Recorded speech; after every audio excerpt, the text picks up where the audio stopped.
longtime Hillary Clinton aide Abedin announced Monday that she and former U.S. Representative Anthony Weiner are separating after news reports surfaced that he sent sexually suggestive photos again.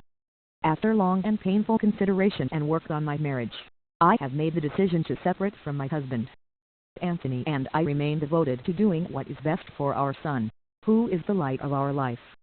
During this difficult time, I ask for respect for our privacy," Abedin said in a statement Monday. Weiner, who torpedoed his own political career 5 years ago with a sexting scandal and whose wife is Hillary Clinton's closest advisor, deleted his Twitter account after the latest report surfaced. A Donald Trump supporter told the New York Post that the two of them exchanged racy photos over the course of about a year, including one exchange where she alleges that he sexted her with his son apparently sleeping next to him. "Someone just climbed into my bed," Weiner allegedly wrote in a message sent July 31, 2015, according to the Post. He then is alleged to have sent a picture of a bare-faced man with white boxers and a bulge, while a small child is asleep beside him. "You do realize you can see you are Weiner in that pic?" the woman replied, according to the Post.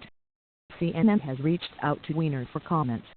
The Republican presidential nominee weighed in on the incident on Monday, saying Abedin made a wise decision, but said Weiner's proximity to Clinton could possibly have compromised classified information. "I only worry for the country in that Hillary Clinton was careless and negligent in allowing Weiner to have such close proximity to highly classified information," Trump said in a statement. "Who knows what he learned and who he told? It's just another example of Hillary Clinton's bad judgment." The New York Times asked Weiner recently if he had sexted anyone recently.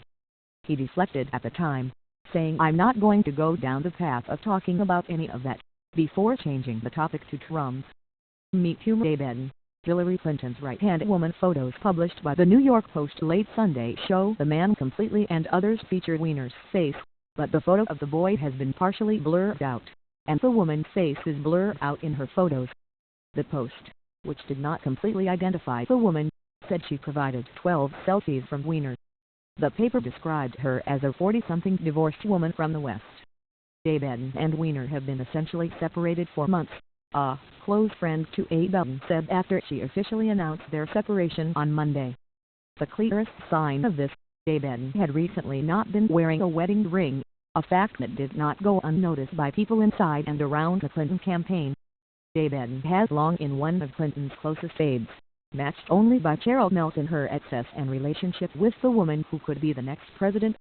And Abedin herself has been thrust in the middle of the race, as questions about whether she helped Clinton Foundation donors gain special access have arisen recently, with a spate of new email releases.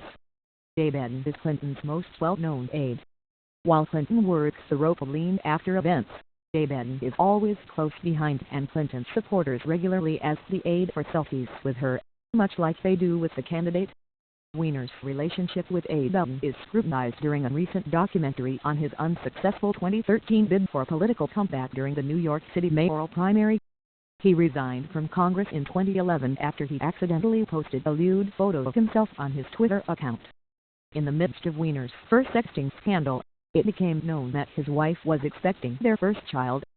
2 years later he was caught again, sexting with an aspiring porn star from Southwest Indiana named Sydney Leathers. During his run for mayor, Weiner had adopted the online pseudonym Carlos Danger. As of about 7:35 a.m. Weiner's Twitter page had been taken down. Weiner is alleged, in a separate New York Post article, to have been baited last month into a racy online chat with a Republican operative he thought was a young woman.